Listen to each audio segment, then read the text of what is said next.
Bismillahirrahmanirrahim. Assalamualaikum warahmatullahi wabarakatuh. Semangat pagi semuanya Bapak Ibu yang ada di rumah. Terima kasih sudah bergabung bersama kita dalam kegiatan pada hari ini. Perkenalkan Bapak Ibu, saya Resti Eka Istiana selaku guru biologi di SMA Negeri 4 Jakarta yang kebetulan hari ini diberikan kesempatan untuk berbagi dengan Bapak Ibu dalam rangka mensukseskan kegiatan belajar dari rumah. Yuk Bapak Ibu, kita sama-sama bekerja sama. Saya memberikan pelayanan dan Bapak Ibu di rumah memberikan dukungan.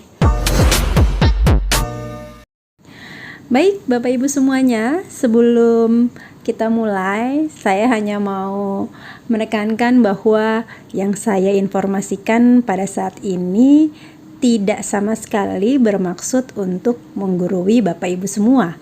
Saya yakin ada dari Bapak dan Ibu semuanya yang sudah lebih paham mengenai hal ini dibanding saya. Jadi, di sini saya sifatnya hanya berbagi saja, saya sharing saja. Begitu ya Bapak Ibu. Baik, kita mulai Bapak Ibu. Di masa pandemi saat ini, tentunya kita sama-sama tahu, begitu banyak perubahan. Tak luput di bidang pendidikan. Perubahan cara belajar sudah kita rasakan. Biasanya belajar di sekolah, sekarang harus belajar dari rumah agar kesehatan tetap terjaga. Oleh karena itu, perlu sekali adaptasi yang baik, sehingga tujuan pembelajaran bisa tercapai sesuai dengan yang diharapkan. Pelibatan orang tua siswa dalam proses adaptasi ini juga sangat penting, sangat perlu. Namun sebelum itu, mari sama-sama kita pahami apa sih yang dimaksud dengan merdeka belajar. Sebenarnya bagaimana sih kondisi guru, siswa, dan orang tua siswa di masa pandemi? Yang nanti kita bisa kaitkan dengan hasil asesmen diagnosis yang sudah dilakukan. Kemudian mengetahui perbedaan pembelajaran sebelum dan saat pandemi, sehingga barulah nanti bersama-sama kita bisa memutuskan, mengetahui bagaimana cara melibatkan diri sebagai orang tua siswa di masa pandemi.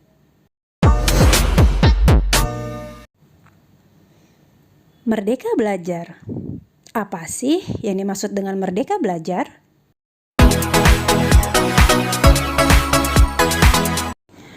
Merdeka belajar bisa diartikan orang yang akan belajar atau yang memberikan pengajaran bisa mengatur sendiri tujuan, cara, dan penilaian belajarnya. Tentunya hal ini berkaitan sekali dengan proses pembelajaran antara guru dan siswa di kelas. Untuk itu, di awal pembelajaran, sebaiknya seorang guru bersama dengan siswa-siswanya membuat kesepakatan untuk merumuskan minimal 3 hal tadi. Apa tujuan belajar kita?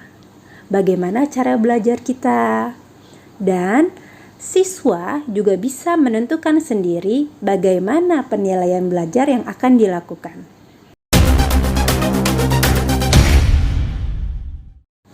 Apa itu merdeka belajar dilihat dari sudut pandang siswa? Harapannya yang pertama, siswa mampu berkomitmen, berorientasi pada tujuan dan pencapaiannya, karena siswa antusias untuk terus mengembangkan diri di berbagai bidang. Yang kedua, mandiri. Siswa mampu mengatur prioritas pengerjaan, dapat menentukan cara-cara yang sesuai untuk bekerja secara adaptif. Ketiga, refleksi. Siswa mampu mengevaluasi dirinya sendiri terhadap kelebihan dan keterbatasan yang dimilikinya.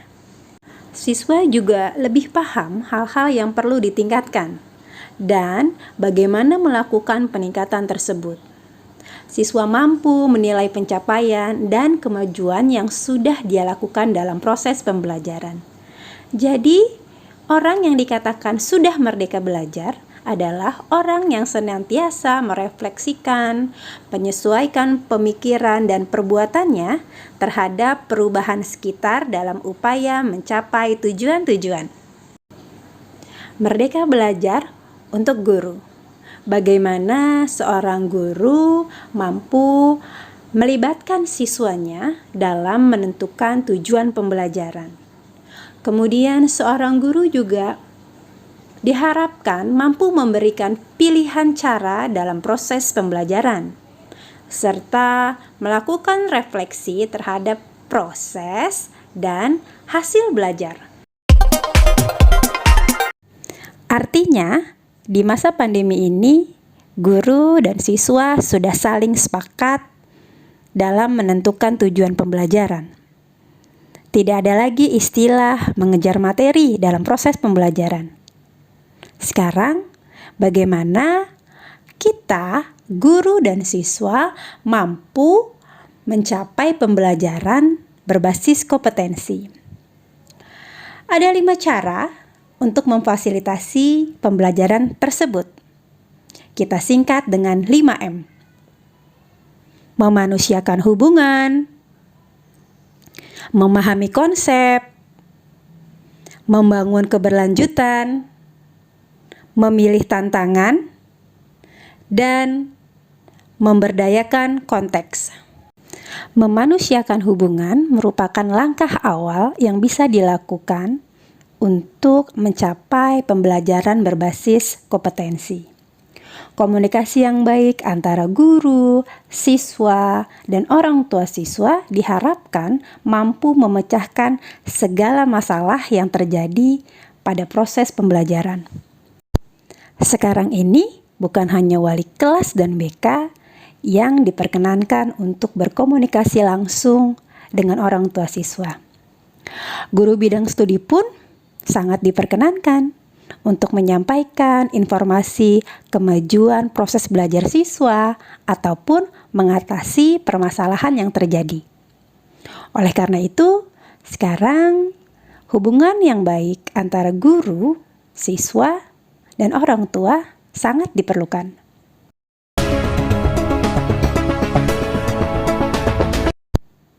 Bapak Ibu, sebenarnya bagaimana sih kondisi guru, siswa, dan orang tua di masa pandemi ini? Baik, kita mulai dari kondisi guru. Sekarang ini guru tidak bisa melakukan pembelajaran tatap muka seperti di sekolah. Kemudian guru juga tidak bisa menggunakan fasilitas yang ada di sekolah. Karena berjauhan, komunikasi antara guru dan pimpinan pun agak terhambat. Yang artinya guru harus mampu beradaptasi dari kondisi yang dia alami sekarang. Kondisi siswa. Siswa pun sekarang tidak bisa mengikuti proses pembelajaran dengan guru secara langsung. Siswa juga tidak bisa melakukan aktivitas kegemarannya yang biasanya dia lakukan. Karena saling berjauhan, komunikasi antar teman pun agak terbatas. Kondisi orang tua. Sekarang ini, orang tua perlu energi dan waktu lebih untuk mendampingi proses pembelajaran di rumah. Orang tua juga mengalami keterbatasan terhadap tempat kerja, sehingga mempengaruhi pendapatan. Terbatasnya komunikasi juga dialami oleh orang tua. Dari ketiga kondisi ini, kita sudah sama-sama mengetahui bahwa komunikasi yang terbatas sangat mempengaruhi proses pembelajaran secara online. Artinya, kita perlu melakukan perubahan ataupun adaptasi untuk mengatasi keterbatasan komunikasi tersebut. Menjalin komunikasi yang baik antara guru, siswa, dan juga orang tua merupakan salah satu upaya yang bisa kita lakukan untuk mengatasi permasalahan tersebut. Sekarang ini, Bapak Ibu tidak perlu ragu lagi untuk mengkomunikasikan apapun permasalahan yang dihadapi selama proses belajar di rumah. Bapak Ibu, izinkan saya menyampaikan sedikit dari hasil asesmen diagnosis yang sudah saya lakukan di awal pembelajaran, terkhusus pembelajaran biologi. Asesmen ini kita fokuskan pada proses pendampingan selama belajar dari rumah.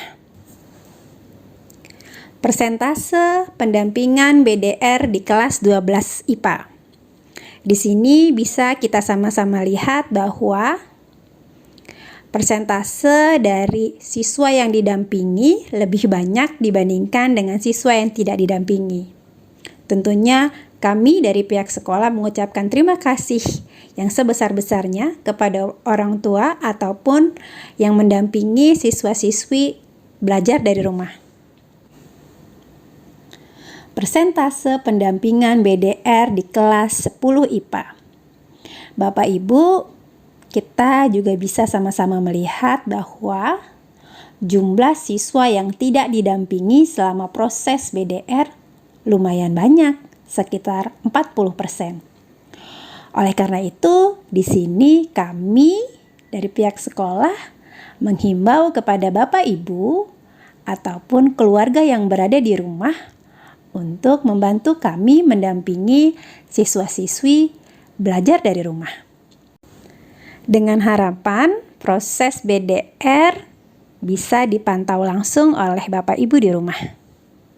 Sehingga ketika terjadi suatu permasalahan selama proses BDR bisa langsung dikomunikasikan kepada guru yang bersangkutan.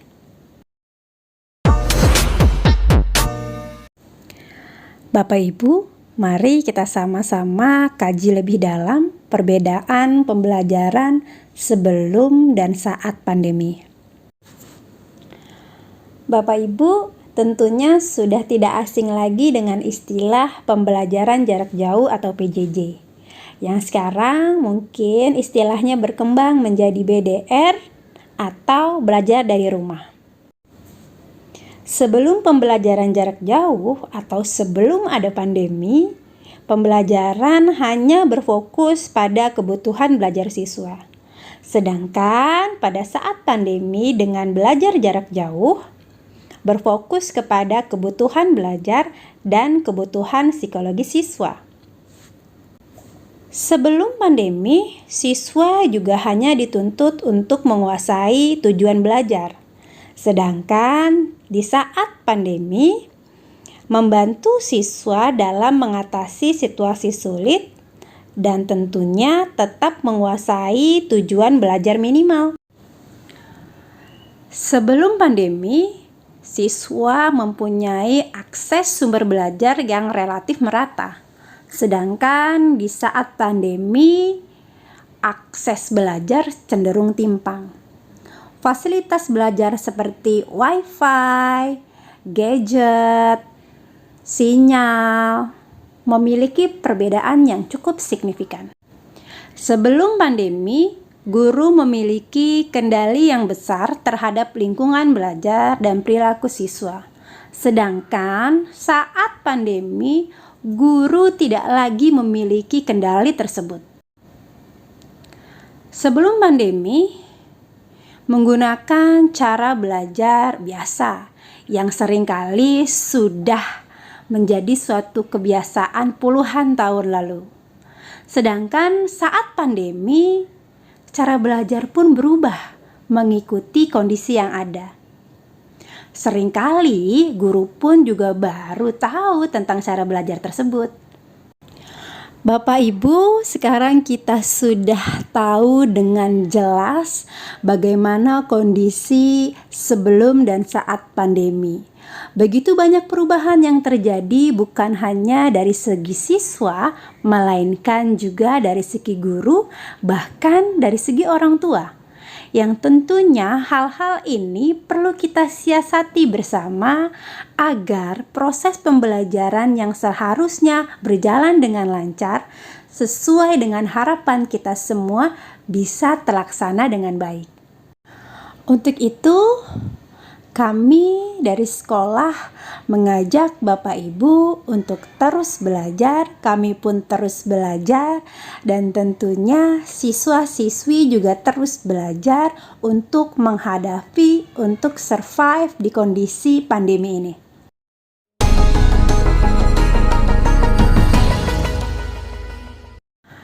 Bapak Ibu semuanya, saya harap masih semangat ya Bapak Ibu, karena tadi kita sudah sama-sama melihat, mempelajari permasalahan apa yang terjadi di kondisi pandemi ini, kemudian fakta apa saja yang terjadi di masa pandemi ini, dan juga kondisi yang dialami oleh kami guru, Bapak Ibu tentunya, dan juga siswa-siswi kita. Sekarang kita lanjut bagaimana upaya melibatkan Bapak Ibu selaku orang tua siswa pada proses belajar dari rumah atau pembelajaran jarak jauh. Minimal sekali Bapak Ibu, minimal sekali Bapak bisa melibatkan diri dengan cara mendampingi siswa-siswi atau putra-putri Bapak Ibu selama proses belajar dari rumah, belajar jarak jauh, belajar online. Tentunya bukan hanya itu ya Bapak Ibu. Sebelumnya tadi kita sudah bahas bersama kalau komunikasi itu penting banget dalam proses pembelajaran jarak jauh ini. Jadi Bapak Ibu, kami himbau sekali lagi untuk tidak ragu-ragu, untuk tidak segan mengkomunikasikan, menginformasikan segala apapun, entah itu informasi bersifat umum ataupun permasalahan-permasalahan khusus yang dihadapi oleh siswa-siswi dalam proses belajar dari rumah. Bapak Ibu, ada bentuk lain cara melibatkan diri dalam proses belajar dari rumah atau pembelajaran jarak jauh. Ada 3 bentuk. Yang pertama, orang tua sebagai sumber belajar. Yang kedua, orang tua sebagai pelajar. Dan yang ketiga, orang tua sebagai pelindung. Orang tua sebagai sumber belajar. Seperti yang tadi saya informasikan di awal, kalau di sini saya bukan untuk mengajari Bapak Ibu, karena saya yakin Bapak Ibu ada yang memiliki kompetensi lebih baik dari saya atau di bidang lain, ataupun memiliki pengalaman-pengalaman yang bisa dibagikan kepada kami, guru-guru ataupun kepada siswa. Jadi Bapak Ibu bisa berperan sebagai guru tamu, mengajarkan sesuatu yang berkaitan dengan kecakapan hidup langsung kepada siswa-siswi kami. Kemudian juga bisa membantu proyek pekerjaan rumah dan mengajar ekstrakurikuler.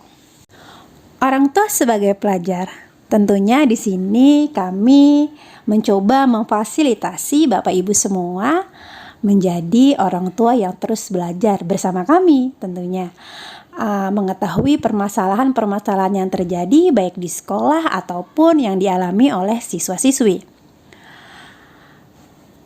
Bapak Ibu juga tentunya bisa membantu dari segi pemecahan masalahnya, bukan hanya mengetahui masalahnya tapi juga membantu mencarikan solusi dari permasalahan tersebut. Bapak Ibu juga bisa membuat komunitas belajar orang tua untuk topik berkaitan dengan hobi dan karir yang nanti berkolerasi dengan lulusan dari SMA Negeri 4 Jakarta. Orang tua sebagai pendukung. Bapak Ibu di sini tentunya diharapkan sekali untuk mendukung seluruh kegiatan yang ada di sekolah kita. Misalnya seperti kegiatan pentas seni, kegiatan Tahun Baru Islam, kegiatan Paskah, dan lain-lainnya. Bapak Ibu, sekarang kita sama-sama sudah tahu bahwa melibatkan Bapak Ibu sebagai orang tua di sekolah tidak hanya concern atau tidak hanya mendampingi siswa-siswi belajar dari rumah, tapi begitu banyak cara untuk melibatkan Bapak Ibu dalam proses belajar, baik yang bersifat akademis maupun yang bersifat non-akademis. Baik Bapak Ibu, dimulai dengan apa cara melibatkan diri selama proses belajar? Tentunya dengan mendukung seluruh kegiatan sekolah, dimulai dengan mendampingi putra-putri Bapak Ibu belajar dari rumah, memberikan fasilitas yang memadai untuk proses belajar dari rumah, dan tentunya kita juga harus menjalin komunikasi yang baik, menciptakan relasi positif antara guru, siswa, dan orang tua, saling bahu-membahu, terus belajar menghadapi kondisi pandemi, sehingga harapan kita semuanya tercapai.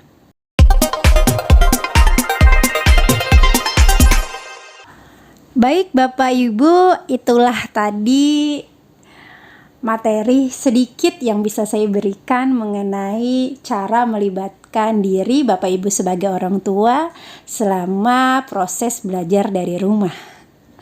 Tentunya kami semua keluarga besar SMA Negeri 4 Jakarta mendoakan Bapak Ibu semua selalu dalam keadaan yang sehat, dalam lindungan Allah Subhanahu wa Ta'ala, bisa terus mendukung kegiatan sekolah.